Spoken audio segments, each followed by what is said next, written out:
Video பார்த்துட்டு இருக்கவங்க எல்லாருக்கும் வணக்கம். நான் உங்கள் GV. Welcome back to our channel sound cooker. Hi friends, நான் உங்கள் சவுண்ட் குக்கர் சேனல் ஜீவிதா. இன்றைக்கி நம்ம சேனலோட ரெசிபி என்னன்னு பார்த்தீங்கன்னா சீஸ்னல் ஃபுட் மாங்காய் பச்சடி தான் செய்ய போகிறோம். சிம்பிளாக ஈஸியாக எப்படி செய்யலாம் பாருங்கள். மாங்காய் இவ்வளோ பெருசாக இருக்குது. இன்றைக்கி செம்மையாக செஞ்சு சூப்பராக சாப்பிட போகிறோம். வாங்க ரெசிபி எப்படி இருக்குன்னு பார்க்கலாம். மாங்காய் பச்சடி செய்கிறதுக்கு நம்ம மாமரத்துலேருந்து 2 மாங்காய் பறித்து எடுத்துக்கலாம். பெரிய பெரிய மாங்காவாக இப்போ நான் பறித்து எடுத்துக்க போகிறேன். இந்த மாங்காய் வந்து ருமானி மாங்காய் வகையை சேர்ந்ததுங்க. உங்களுக்கு எந்த வகையான மாங்காய் கிடச்சாலும் எடுத்துக்கோங்க. நான் இன்றைக்கி இந்த வகை தான் எடுத்திருக்கேன். மோஸ்ட்லி மாங்காய் பச்சடிலாம் இந்த கிளிமுக்கு மாங்காயில் பண்ணுவாங்க. ஏன்னா அது புளிப்பு கொஞ்சம் கம்மியாக இருக்கும்னு. ஆனால் அது வந்து கரைஞ்சிடுங்க. இந்த மாதிரி வேக வைக்கும்போது அது தோல் ரொம்ப மெலிசாக இருக்கிறதுனால அது சீக்கிரமாக கரைஞ்சி வந்துடும். தோல் மட்டும் தனியாக இருக்கும், மாங்காய்லாம் கரைஞ்சிடும். ஆனால் நீங்கள் இந்த வகையில் செய்யும்போது அது அப்படியே திக்காக அப்படியே இருக்கும், கரையாது. இதோட தோல் வந்து ரொம்ப தடிமனாக இருக்கும். நீங்கள் மாங்காய் பச்சடி செய்கிறது துருவியும் செய்யலாம், இந்த மாதிரி சின்ன சின்ன துண்டுகளை அறுத்தும் செய்யலாம். இந்த மாதிரி சின்ன சின்ன துண்டுகளை அறுக்கும்போது அது சாப்பிட்றதுக்கு ரொம்ப டேஸ்ட்டாக இருக்கும். துருவி செஞ்சிங்கன்னா அது ஜாம் மாதிரி ஆகிடும். இந்த மாங்காய் பச்சடி வந்து புளிப்பு, இனிப்பு, காரம் எல்லாம் சேர்ந்து ஒரு விதமான சுவையாக இருக்கும். இந்த சித்திரை மாதத்தில் செஞ்சால் அவ்வளோ அருமையாக இருக்கும்னு சொல்லுவாங்க. முதல்ல இது செய்யறதுக்கு நான் 250 கிராம் வெல்லம் எடுத்திருக்கேன். ஏன்னா நான் 2 மாங்காய் எடுத்திருக்கேன். இது புளிப்பான மாங்காய், அதுக்கேற்ற மாதிரி நான் வெல்லம் சேர்த்துக்கிறேன். உங்களுக்கு புளிப்பு எப்படி இருக்கோ அதுக்கேற்ற மாதிரி நீங்கள் சேர்த்துக்கோங்க. இப்போ வெல்லம் கரைஞ்சிருச்சு. இதை வடிகட்டி எடுத்துக்கலாம். இதை ஒரு ஓரம் இப்போ வச்சிடலாம். இப்போ கடாய் வச்சுட்டு அதில் எண்ணெய் ஊற்றிக்கோங்க. எண்ணெய் சூடான உடனே நம்ம கடுகு சேர்த்துக்கலாம். இதில் காஞ்ச மிளகா போடுவாங்க, பச்சை மிளகா போடுவாங்க. உங்களுக்கு எது வேணுமோ நீங்கள் அதை ஆட் பண்ணிக்கலாம். ஆனால் நான் இன்றைக்கி எந்த மிளகாவும் போட போகிறதில்ல. நான் அதுக்கு பதிலாக மிளகாத்தூள் மட்டும்தான் சேர்க்க போகிறேன்.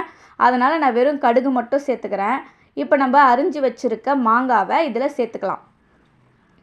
நீங்கள் பாருங்கள், இந்த மாங்காய் கரையாதுங்க. இதோட தோல் வந்து ரொம்ப தடிமனாக இருக்கும். அதனால் இது வெல்லத்தோடு கரையாமல் அப்படியே முழுசாக இருக்கும். நம்ம சாப்பிடும்போது அவ்வளோ அருமையாக இருக்கும். இந்த சித்திரை மாதத்தில் மாங்காய் வந்து நமக்கு ரொம்ப சுலபமாக கிடைக்கும். அதனால் நீங்களும் இதை வாங்கி ட்ரை பண்ணி பார்த்துட்டு எப்படி இருந்ததுன்னு எனக்கு கமெண்ட்டில் சொல்லுங்கள். மாங்காவை கொஞ்சம் அப்படியே பூ மாதிரி கிளறி விட்டுக்கோங்க, உடையாத மாதிரி. ரொம்ப குழன்னு ஆயிடுச்சுன்னா அது அவ்வளோவா சாப்பிட ருசியாக இருக்காது. முழுசாக இருந்தால் அது அவ்வளோ ருசியாக இருக்கும். கொஞ்சம் உப்பு சேர்த்துக்கோங்க. இது மாங்காய் வேகிறதுக்கு கொஞ்சம் போல் தண்ணி ஊற்றி கொஞ்சம் ஒரு 7லேருந்து 8 நிமிஷம் மூடி விட்டு வேக விட்டுக்கோங்க. இந்த மாங்காய் அவ்வளோ சீக்கிரம் கரையாது. வீடியோ பிடிச்சிருந்தா லைக் பண்ணுங்கள், ஷேர் பண்ணுங்கள், கமெண்ட் பண்ணுங்கள். சவுண்ட் குக்கர் சேனலை ஃபர்ஸ்ட் டைம் பார்க்குறீங்கன்னா சப்ஸ்கிரைப் பண்ணி வச்சுக்கோங்க.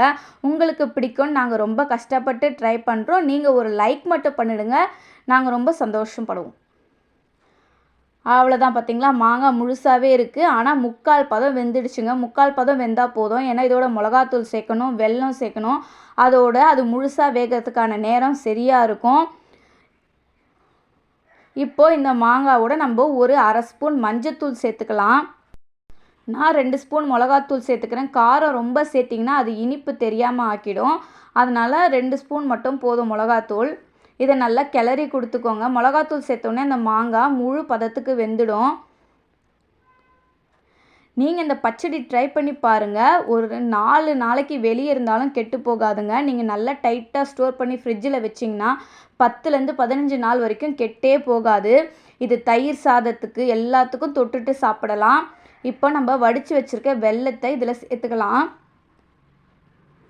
அப்படியே வெல்லத்தில் எல்லாரும் எப்படி சூப்பராக மிதப்பாங்க பாருங்கள். பார்க்கும்போதே அவ்வளோ அருமையாக இருக்கும். அவ்வளோதான், வடிகட்டி வெல்லத்தை சேர்த்தாச்சு. நல்லா கரைச்சி விட்டுக்கோங்க. இது ஆற ஆற அந்த வெல்லம் வந்து இறுகும்.